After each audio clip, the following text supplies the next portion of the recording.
It's my honor to introduce to you Dr. Ian Rawson.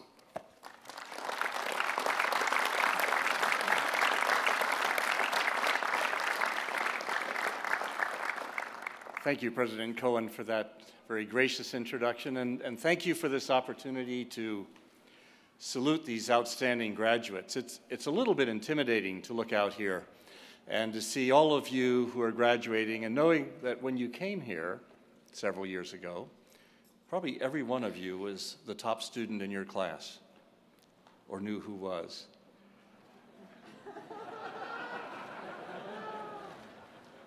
But every now and then, Leslie will recognize this as a Copernican inversion, that sometimes it's possible for us as teachers to learn from our students, and it's possible for us as healthcare providers to learn from our patients.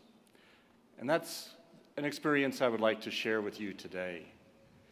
As President Cohen said, I have the honor to serve at Hôpital Albert Schweitzer in our hospital, which is 3 hours from Port-au-Prince, far out of the epicenter of the earthquake zone, not directly affected. We were somewhat dissociated from reality because all the internal telecommunications in the country collapsed. We had no cell phones, no way of communicating. We didn't know the extent of the problem in Port-au-Prince. It was late in the evening when the first patient started to come.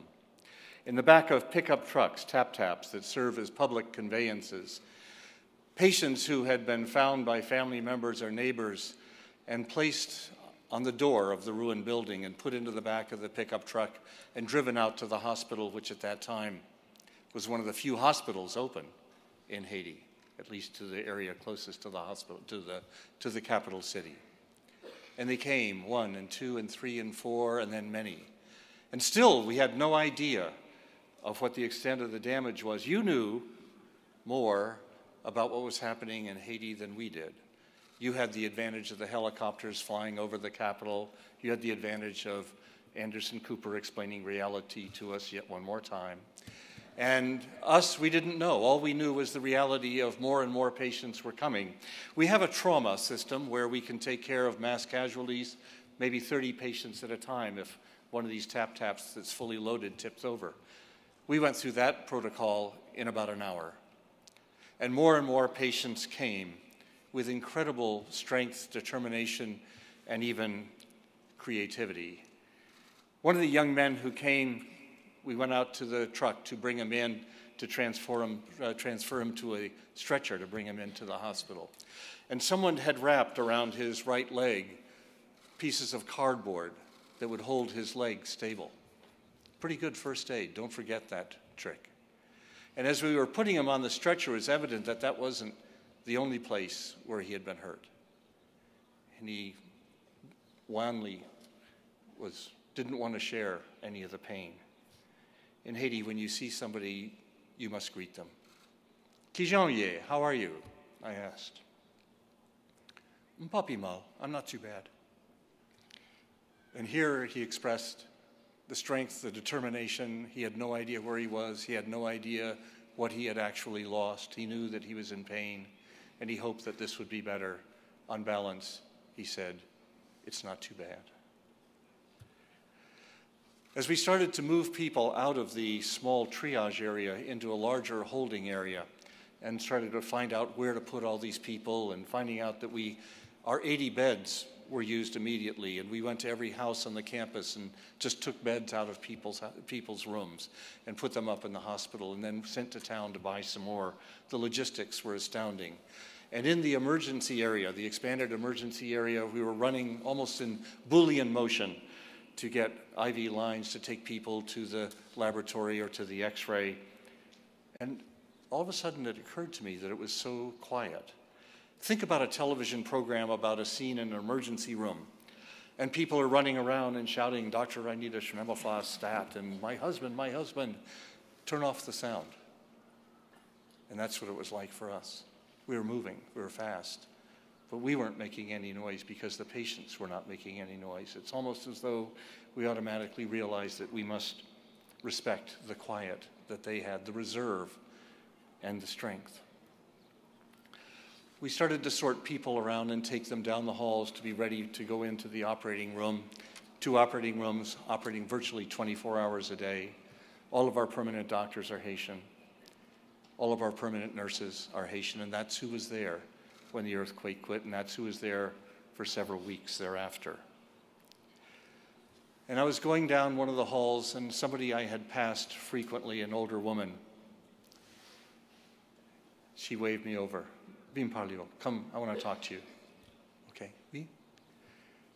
Sadulium, this hurts me. And she points to her leg. And on her leg was an x-ray because she was one of the ones next in line for the operating room. So I looked at the x-ray, and then I had to turn it so it was between me and her face because I didn't want her to see what my reaction to the x-ray was. And I put it down and I said, yes, I know that hurts you. Excusez, madame, we don't have anything.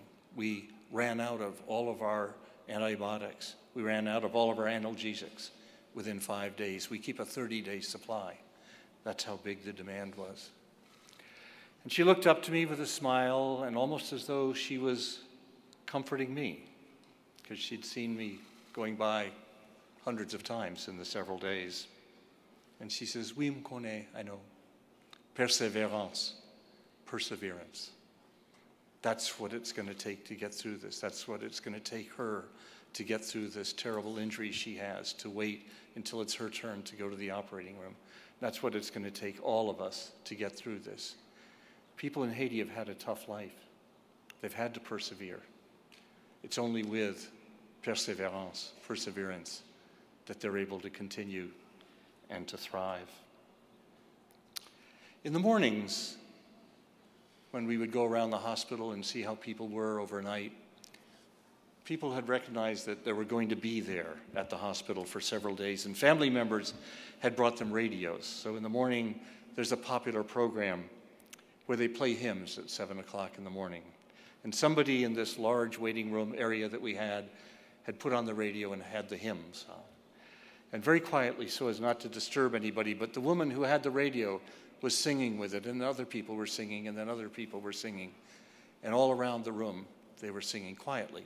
Again, not to disturb people who had yet woken up. Not everybody in Haiti is Christian,